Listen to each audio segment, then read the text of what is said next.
지금까지 지난 몇 개월간 이제 이 책을 탈고하고 나서 이제 석 달쯤 됐네요.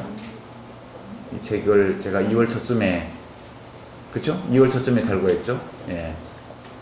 이 책을 탈고하고부터 지금 한 90일 내지 100일이 지났는데 지금 제가 여기 와 있습니다. 석 달 전에는 상상할 수 없었던 일이고, 예. 그런데 여기 와 있습니다. 여하튼 지금 이 시점에. 앞으로 또 뭘 하게 될지 잘 모르겠고요. 그러나 지금 현재 이 시점에서 이렇게 서 있는 것은 저희 직관의 명을 따른 결과입니다. 도저히 그냥 보고 있을 수 없었기 때문에 그런 것이고, 내일 모레 이후에 어떤 상황에 서게 될지는 알 수 없기 때문에 그 문제는 그때 가서 또 생각해 보고요. 또 그 다음에 뭐가 있을지도 저는 잘 모릅니다. 살면서 한 번도 그 다음을 계획해서 살아온 적도 없었고, 예, 그렇기 때문에, 예, 제가 느끼는, 저는 저 나름대로 시대와 만나서, 저 나름의 주파수로 소리를 내는 것이고, 여러분들은 또 여러분 나름의 고유 주파수로 시대와 호흡을 나누고 그렇게 살아가지 않습니까? 그래서 그 울림들이, 요행이 어떻게 하나로 조화를 이루어서 큰 울림이 되면 그런 것들이 이 시대의 풍향을 바꾸고 이렇게 되는 것이라고 봅니다. 이 책에도 나옵니다만 공수처법, 검경수 사건 조정, 그 두 가지가 국회에서 표류하다가 폐기되는 과정을 저는 너무나 가까이에서 지켜왔습니다. 17대 국회 때.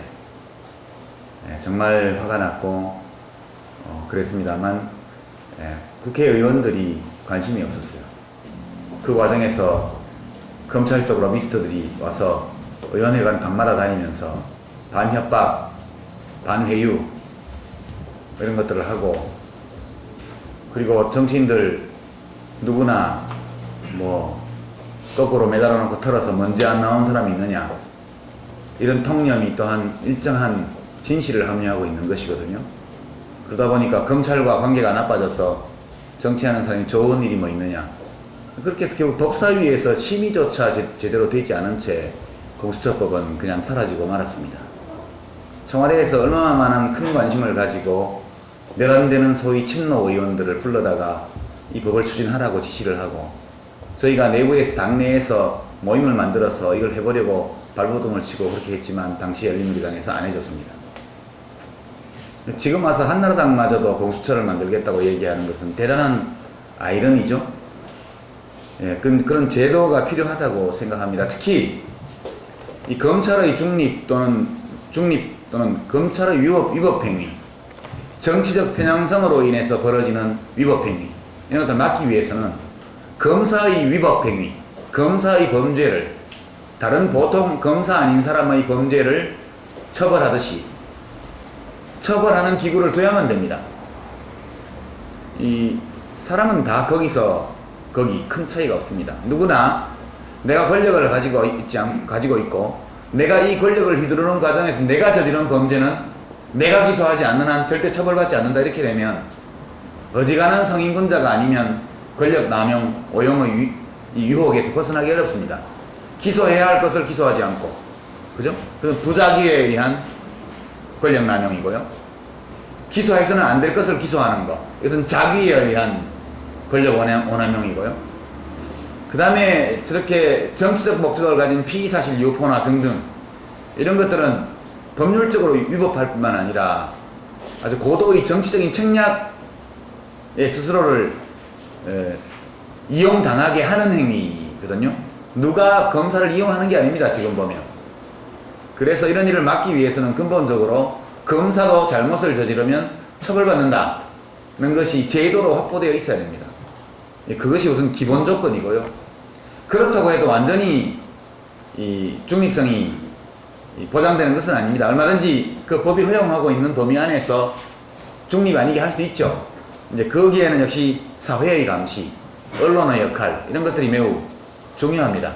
그러니까 어느 하나를 뭘 어떻게 고친다고 해서 일시에 될 수는 없는 것이다, 그렇게 생각합니다. 노무현 대통령께서는 검찰의 독립성을 부여하면 스스로 중립성을 찾아갈 것이다, 그렇게 봤습니다.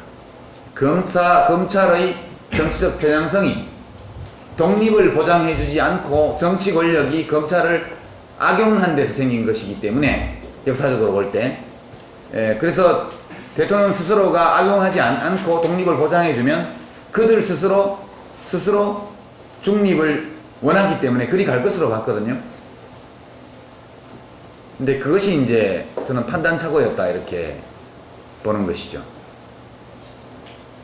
그러니까 노무현 대통령이 대통령으로서 대했던 검찰은 김대중 대통령이 만든 검찰이 아닙니다. 그 이전부터 있던 검찰이죠. 수십 년간의 독재정권, 권위주의 정권이 아주 뿌리 깊은 특권 문화에 의거해서 만들어 놓은 그런 조직입니다.